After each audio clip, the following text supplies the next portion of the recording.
Gaza, 2025. Possibly one of the most dangerous places in the world, especially if you're a journalist.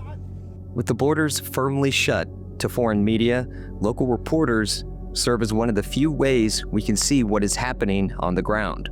According to the Committee to Protect Journalists, at least 165 Palestinian journalists have been killed since the Israel-Hamas war began in October 2023. Israel said early on in the war that it could not guarantee safety of journalists in Gaza. But according to CPJ, last year was the deadliest year for journalists worldwide since they began documenting deaths in 1992.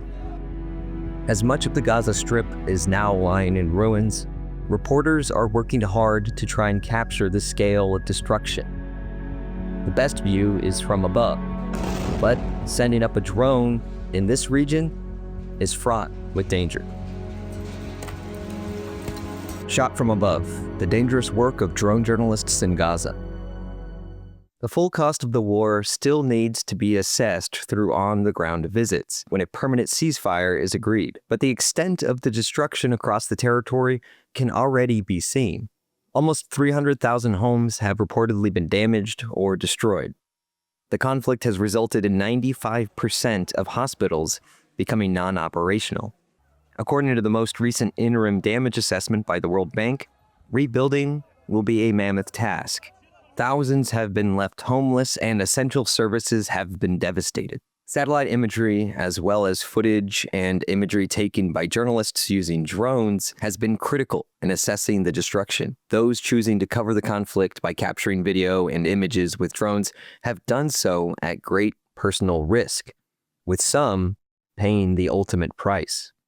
Bellingcat worked with a consortium made up of Forbidden Stories, Paper Trail Media, Le Monde, Arab Reporters for Investigative Journalism, 972 Magazine, Radio France International, France 24, Der Standard, and Zeit, who interviewed the journalists, their friends and family, and press freedom experts. Those featured have shared their experience and detailed why they feel drone reporting was worth the risk. Alongside our partners, Bellingcat has continued to map and show the scale of destruction in Gaza. When our investigation consortium asked, the IDF did not answer specific questions about the individuals who are referenced in this video, but they did tell us the IDF rejects outright the allegation of systemic attacks on journalists. They mentioned that tragically journalists and civilians had been harmed as a result of the conflict, and that they take all feasible measures to mitigate harm to civilians, including journalists. They also claimed that the IDF only strikes members of organized armed groups and individuals directly participating in hostilities. لما الحرب هذه بلشت الحرب الأخيرة حرب 23 كنت رافض فكرة التصوير نهائيا لسببين. السبب الأول إنه موضوع الدرون كان عبارة عن خطر، وموضوع الصحافة بشكل عام كان خطر. كان أي حد صحفي بيطلع بيصور بيتم استهدافه بشكل مباشر. كان في هذاك الوقت نستشهد أكثر من 130 شخص من أصدقاء الصحفيين، جزء منهم بيعملوا معايا في ضمن المؤسسة اللي أنا بشتغل فيها الأونروا، وتم استهدافهم جوا بيوتهم، ما كانش على رأس عمله. فالأمر كان مرعب وبيخوف. الأمر الثاني إنه أنا بعتبر حالي مش شخص مصور حروب، مش شخص بصور دمار. فأنا حسيت بالمسؤولية الصحفية اللي على عاتقي، إنه أنت صحفي، والصحفي يعني هذا كنت دائما أنا حوار أحكي مع نفسي، لا يا عبد الله لازم تطلع تصور، أنت صحفي وأنت صحفي حر. والصحفي الحر مش بس بيصور غزة في وقت الرخاء وفي وقت الجمال، لا، في رسالة كبيرة على عاتقك لازم أنت تروح تمارسها. Palestinian journalist Abdallah al-Haj took photos for the United Nations Relief and Works Agency for Palestine Refugees, or UNRWA, and previously worked as a photojournalist for the Jerusalem-based Palestinian newspaper Al-Quds, as well as other media organizations. His Instagram is full of videos from before the war showing Gaza from the sky using his drone. This is another one of his videos. It was shared on social media by UNRWA on February 15th, 2024. Abdallah has almost 300 photos on UNRWA's film and photo archive, and there are some aerial photos listed taken by Abdallah in 2020. A little over a week after the drone video was shared by UNRWA on February 15th, Abdallah was back in al-Shati refugee camp on February 24th, filming with his drone once again when he was seriously injured in an Israeli army strike. Abdallah told our partners at Forbidden Stories that he only spent a short time filming with the drone and had finished filming when he was hit. صورت فقط 7 دقائق وخلصت تصوير وتم استهدافي مباشرة والصاروخ اللي أجا فغيبت عن الوعي فورا. ما حسيتش بأي شيء. أنا صيت من الغيبوبة بعد 3 أيام. Using Planet Labs satellite imagery and drone footage taken during the ceasefire, Bellingcat was able to rebuild al-Shati refugee camp using a 3D photogrammetry model to highlight the scale of destruction there. The 3D models produced with photogrammetry allow viewers to place themselves in the environment and better understand details of a site, crater damage, debris from buildings, and camps for displaced people. Details so small that they can't always be captured in satellite imagery. Within the model, you can see the destroyed Shuhada al-Shati mosque and newly constructed camps on the damaged archaeological site. This is approximately where Abdallah was standing when he was hit. The IDF previously told Le Monde that it had, quote, eliminated by an IAF aircraft a terrorist cell using a drone, posing an imminent threat to forces in the Shati area, unquote. Apparently, the same strike was referenced in this reporting on a Telegram group run by Emmanuel Fabian, the military correspondent for the Times of Israel. Abdallah told our partners at Forbidden Stories the accusation that he was affiliated with Hamas was a false and unfounded charge. It's not clear where the threatened Israeli forces were located. The Times of Israel reported that the IDF conducted a 2-week-long raid in al-Shati refugee camp in early February, but this raid was reportedly finished by February 15th. Based on SkySat imagery from Planet Labs, IDF vehicles are visible earlier in the month on February 8th, about 2.5 kilometers from al-Shati refugee camp near Gaza City's Islamic University campus. The vehicles were gone a week later in February 14th imagery. Photos and videos show that the IDF were present about 3.5 kilometers south of al-Shati refugee camp along the Al-Rashid Road throughout the month of February, though it's not clear if they were still present at the location when Abdallah was filming. Abdallah, now residing in Qatar, is still recovering from the attack. Both of his legs had to be partially amputated. He is lucky to be alive. Others were also killed in the strike. He claims he was checked by IDF troops when in hospital after the attack and at the Netzarim checkpoint when he was transported out of Gaza by ambulance. He says he was cleared on both occasions by the IDF and was able to leave. He received medical treatment in Qatar. اللي تم استهدافنا 2 أطفال وأنا والشاب الثاني اللي ضل طيب. إحنا 2 كنا جوا مستشفى الشفاء. لو في واحد فينا حماس كان راح على الاعتقال فورا، ولو أنا حماس كان ما طلعت من قطاع غزة للعلاج. The idea was if there is a drone in the sky and it's not one of ours, meaning we don't have a written, we don't know that this one is ours, it goes down. Michael Offer-Ziv saw the scale of demolition from the front lines. He was a reservist in the IDF, serving as a control officer during the first 2 months of the conflict. His role was to oversee where each unit was at any given time, making sure the IDF weren't firing on themselves. During the conflict, he noted increased drone use by both the IDF and by Hamas, and claimed he remembered 2 incidents in the time he served where they located a drone operator, one of which they fired. He finished his tour in December and has refused to return to service, signing a letter stating that he is no longer willing to participate in the war. When you are in the war room and you look and you see all those things to the maps and the drones footage and everything, it looks like a video game. It looks like something that is very far away. It's very easy to not think that those are actual buildings, like houses. The way you usually take down a drone, there are a lot of technological ways. This is what you usually do. There are ways to cut it off from the controller and make it go down, some sort of malfunctioning it in air. Those are usually where you take down drone, because shooting at a drone is the chances of actually hitting the drone and actually hitting a part of the drone that is significant so usually we have system for that. But that would be, the general idea was if a drone goes up, it comes down.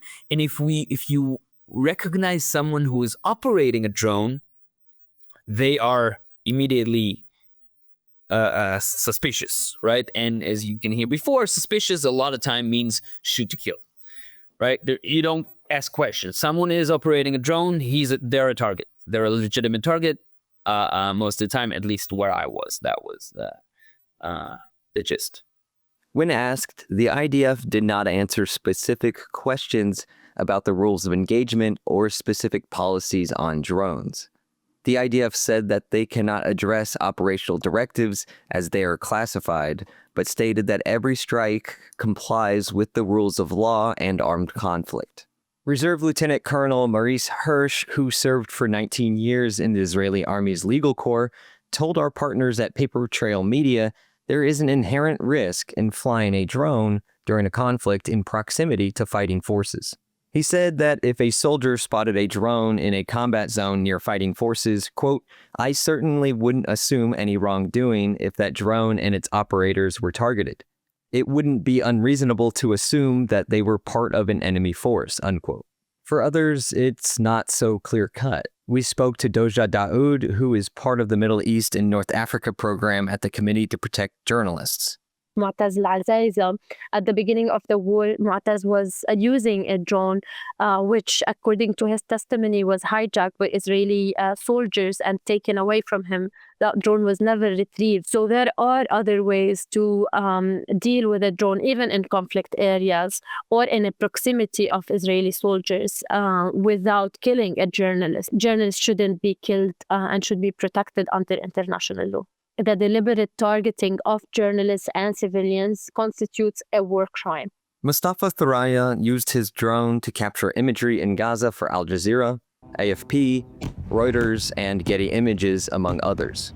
He wrote in his notes, as aerial photographers, we bear a great responsibility to convey the message of our people and the bright image of Gaza, in light of the significant challenges facing the Strip. This is not just a hobby, but also carries the concerns and groans of our people.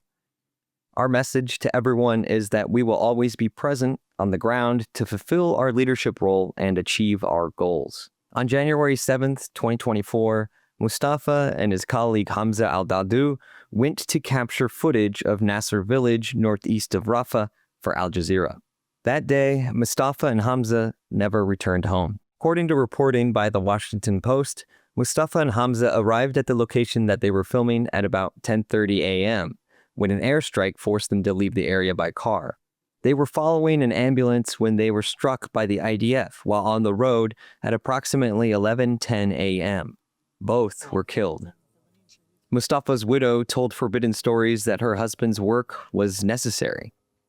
Quote, it was necessary to show the outside world the brutality of the occupation and its aggression against his homeland, unquote.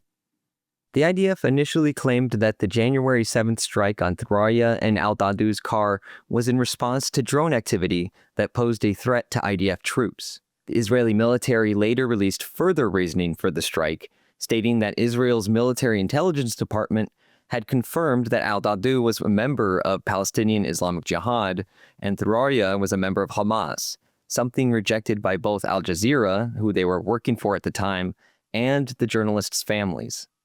Mustafa's wife told us, quote, this is wrong because that's their job, and they were filming without posing any danger to anyone. This is an injustice and a slander against the photographers, because they are not terrorists.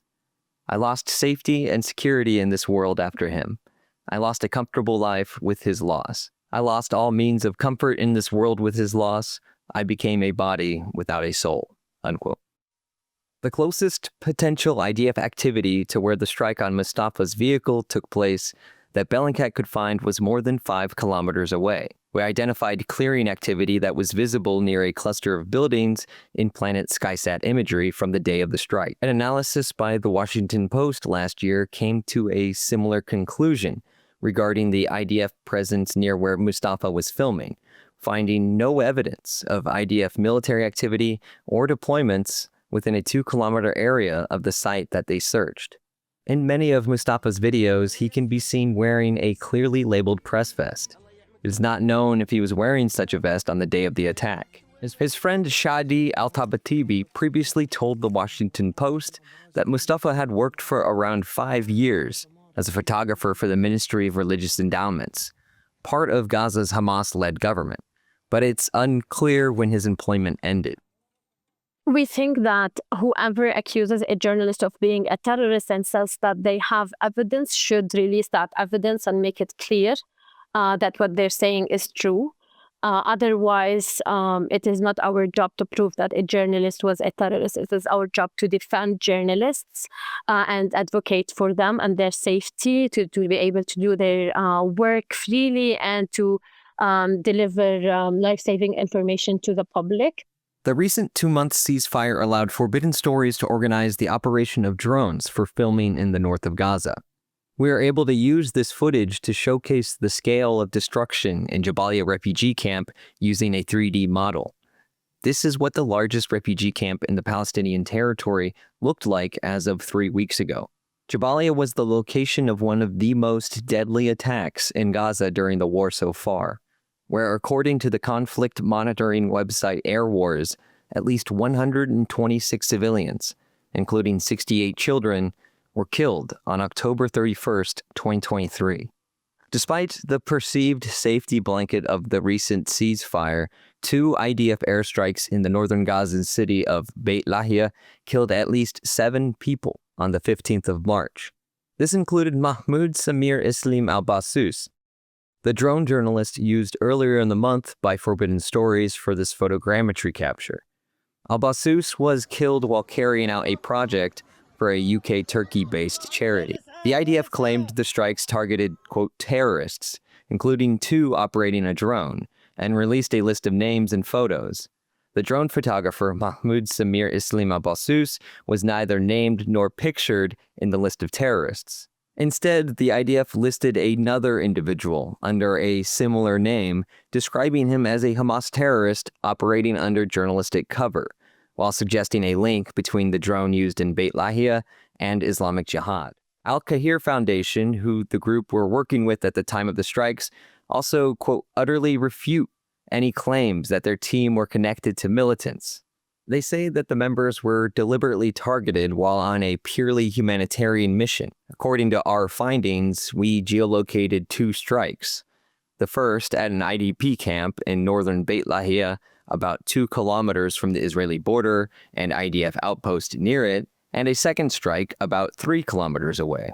Asked twice by the consortium to provide evidence, the IDF refused, stating it, quote, will not elaborate on the published statements, unquote. Mahmoud Samir Islam al-Bassous' name has been added to the CPJ's list of journalists killed in Gaza. During the ceasefire, drone imagery was still too dangerous to capture in the south of Gaza. Now, with the ceasefire over, drone imagery may be inaccessible anywhere in Gaza. High-resolution satellite imagery such as that from Planet Labs remains one of the most accessible ways to observe destruction in Rafah, which borders Egypt. Bellingcat reported on this issue last year, though even more buildings have been destroyed in the period since. Hundreds of buildings in both central Rafah near the large marketplace and the Al Janina neighborhood have been demolished since. Let's take a look at this eastern neighborhood in Rafah's Tal as-Sultan. This is what it looked like on July 17th, 2024, before the IDF operation in that area. And here we see the same neighborhood a week later on July 27th. And now here's an image of the same neighborhood, captured after the ceasefire on January 30th, 2025. The few remaining buildings in the Tal as-Sultan neighborhood we examined in the July imagery have been completely razed. This is the damage along what's called the Philadelphia Corridor, an 8-mile-long strip along the Gaza-Egypt border where the IDF announced they had operational control of in May of last year. This image is taken from November 2023. Then, here's the same area from August the following year, with more destruction visible. And finally, from January 30th this year. The small village of Al-Qarya al-Swediya, or the Swedish village on the coast, was wiped out completely in June 2024. It then appeared to become a staging area for IDF troops. January 2025 imagery shows a communications pylon has been set up and IDF vehicles continue to park there. The Brazil refugee camp and the wider Al-Salam neighborhood in South Rafah followed a similar pattern of destruction. Now, the few remaining buildings in the Al Salam neighborhood have been almost completely demolished, and there's been even more destruction in nearby neighborhoods. While satellite imagery can give us an indication of the scale of what is left on the ground, it's drone footage, as some journalists have managed to capture in other parts of Gaza, that provides a more detailed view. But how difficult is it to gain an accurate picture of events in Gaza, and what obligations do combatants have to protect journalists in Gaza? We shared our findings with Irene Khan, the United Nations Special Rapporteur for Freedom of Expression and Opinion, and asked her about the possible targeting and killing and injuring of drone journalists in Gaza. I think there has been a tendency on the side of the IDF to assume that some of these journalists have links with Hamas and therefore are targets, are legitimate targets. And that has come through sometimes in the way in which the IDF has tried afterwards to excuse and say, look, we didn't make a mistake, we made a mistake, but the person was behaving in a suspicious way, or there was other circumstantial evidence to suggest that they are Hamas. But we know that too many journalists have been killed for this to be simply an error. And of course, when drones are used, it does raise the risk, does increase the risk for journalists. I think there needs to be much more done to make the international community, the leaders, the world leaders, realize that getting information out from Gaza, good information, reliable, robust information out, is as important as getting food into Gaza. And therefore, journalists have to be protected as civilians, but as civilians who are putting their lives on the line to save others. They need to be protected. And again, I come back to the question of issue of impunity. It has to be addressed. So every time a journalist is killed, there should be a full investigation as to what happened, and to make sure that if there was a mistake made, what are they doing about correcting those mistakes? Despite calls for investigations into the above incidents, the IDF has not confirmed the status of the specific cases highlighted in this video. They did provide a general statement outlining how, quote, the incidents have been referred to the relevant mechanisms for further examination, unquote. But they did not provide any further details on which cases we asked about were being investigated or what the outcome of those investigations would lead to. They also said that the IDF takes all feasible measures to mitigate harm to civilians, including journalists, telling us, quote, military operations are conducted due to operational and security needs in accordance with international law. They added that, quote, exceptional incidents are subject to lessons learned processes and are thoroughly examined and addressed accordingly by the appropriate enforcement mechanisms, unquote. Relevant cases may lead to, quote, command, disciplinary, or criminal measures, unquote, they said. Some journalists are continuing to film with mobile phones, cameras, and drones, regardless of the risks. As the recent ceasefire collapses, the risk to journalists operating on the ground is likely to increase yet again, heavily restricting our view of the impact of the conflict on communities in the Gaza Strip.